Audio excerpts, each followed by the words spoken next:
लोगोफोर इउट्यूबनि लग' आरो बेनारखौ एडिट बानायनो थाखाय जोङो फिक्सा एप्सखौ बाहायनाय जायो। थ' फिक्सा एपजों माबोरै फट' एडिटिं बानायो बेखौ आं खोन्थालांनोसै। थौदो दाना जोङो एप्सआव थांदोनि।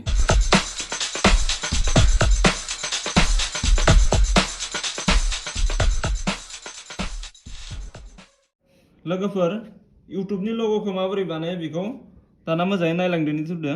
बिनि थाखाय जोङो मोनसे एप्स प्ले स्ट'रनिफ्राय डाउनलड बानायना लानांगोन फिक्सा। बेखौ डाउनलड बानायखांनायनि उनाव बेखौ क्लिक बानायदो। बिनि उनाव नैबायदि सिम्बल फैगोन जिखुनु इफोराव पिक्सार भिडिअ गासै प्ले बेफोरखौ बानायनो हायो। बेफोरनि थाखाय किसुमान फैसाबो होनांगौ जायो बा जोङो पेमेन्ट बानायनांगौ जायो मान्थलि हिसाबै। थ' जोङो बेयाव थांनानै डाइरेक्ट खामानिबो मावनो हायो माब्लाबा नैहाय निजिनि एकाउन्ट क्रिएटबो बानायना लानो हायो नै खनायाव थांनानै। बिनि उनाव दा लग' बानायनो थाखाय नैबे प्लास सिनाव थुनांगोन। नैबे प्लास सिनाव थुदो। बिनि उनाव गासै निजिनि पिक्सारफोरा ओंखारगोन। ओमफ्राय नैहाय फ्रेम दङ। माबायदि फ्रेम नांगौ। बिनि उनाव दा जोङो लग' बानायनो थाखाय बेकग्राउन्ड नांगौ जायो। नै कालार बेकग्राउन्ड बेखौ नों कालार चुज बानायदो माबायदि बेकग्राउन्ड होनो। आं हमना ला नै बेकग्राउन्डखौ बानायनो नागिरदों बेखौ टाच बानायदो। बिनि उनाव बेखौ जोङो क्रप्स बानायना लानांसिगोन। बिनि थाखाय नैबे टुल्सआव थांनांगोन नै खनायाव लेफ्ट साइडनि। बिनि उनाव क्रप्सआव थांदो। बिनि उनाव बेखौ स्क्वायर साइज नांगौ ना 3/4 नांगौ ना 3:2 नांगौ ना 16:9 नांगौ। लग' बानायगोन नालाय स्क्वायर साइजआव बानायदो। बिनि उनाव नै अकेआव थुदो। बिनि उनाव जोङो इहाय माबा मोनसे टाइप बानायनांसिगोन नोंनि चेनेलनि नाम हिसाबै। बिनि थाखाय जोङो नैबे टेक्स्टआव थांनांगोन। बे टेक्स्टआव क्लिक बानायदो। बिनि उनाव बेहाय नों टाइप बानायदो मा बानायनो लग'। आङो हिन्दी ब्लग ओस ब्लग बानायनो नागिरदों। ओमफ्राय अकेआव थुदो नैबे अकेआव।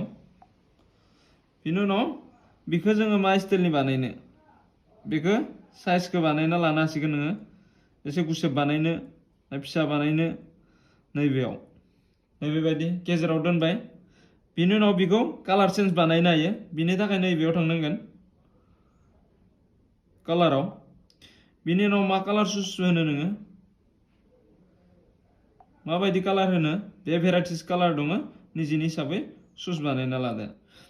नैबेयाव लेन्स प्लास माने बेयो जोंख्लाब मायाबा मोनसे होनो हायो।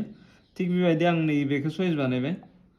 हमना ला नैखौ एसे गेदेर बानायबाय नैबेबायदि। बिनि उनाव बेखौ जोङो गेदेर बानायनो हायो फिसा बानायनो हायो एसेल' ओरैनो जोंख्लाबनाय बानायनो हायो बेखौ पजिसनखौ। बिनि उनाव बेहाय ओरैनो साइडआव क्लिक बानायदो। दा बिदि जाबाय।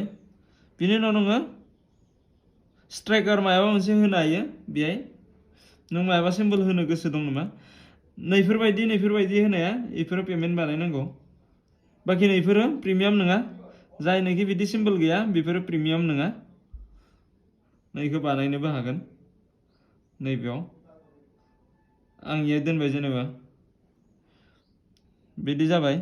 बिनि उनाव नैखौ शेड' नैहाय दिप बानायनो हायो एसे लाइट बानायनो हायो नैबेयाव हायो।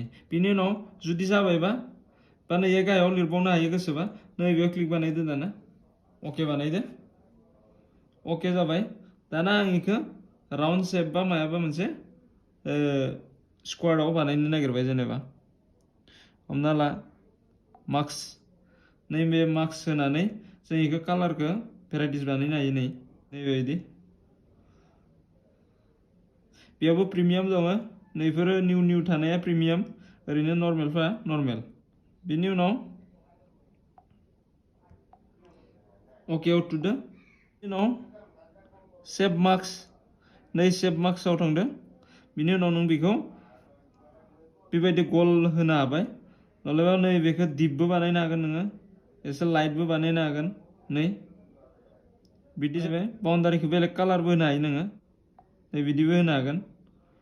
बाहेरनिखौ सोलायनोबो हागोन। अके बानायदो। बिनि उनाव आरो जोङो फ्रेम नै फ्रेम बानायनो हायो जुदि बानायनाया जाबायबा आरो खेबसे नायबाव नैबे खनायाव फ्रेम लिरनाय दं बेयाव फ्रेम बानायनो हायो नों मा मोनसे फ्रेमखौ चुज बानायनो हमना ला आं नैबे गलखौ चुज बानायबाय बिनि उनाव नैबायदि नुगोन डिजाइननि जुदि जाबायबा नोंना नैबेयाव क्लिक बानायदो नै दा लग' बानायनाय तयार जाबाय किसुमान इफेक्ट होनो हायो माबायदि इफेक्टनि होनो कालारखौ चेन्ज जालांबाय थागोन हमना ला नै एसे डिप एसे लाइट नैबे बिदि बेलेग बेलेग रोखोमनि नैबेफोरो बिनि उनाव नै कारेक्टआव थुदो कारेक्ट जाबाय आरो किसुमान बुस्थु बहुत दंबावो बिभिन्न धरननि होनो हायो बिसोरखौ नोंसोरो नायलांबानो गासैखौ मिथिजोबनो हागोन बे जाहैबाय लग' तयार मोनसे जाबाय नैबे बिदि लग' बानायनाया तयार जाबायबा दाना मा खालामनांगौ जों नैबे खनायाव ओरैहाय क्लिक बानायदो बिनि उनाव बेहाय फैगोन नै 12 मास प्रिमियाम बाथाय नों मान्थलि बेसे होनांगोन आरो 1 मान्थ बाथाय बेसे होनांगोन बेयाव दङ जुदि नोङो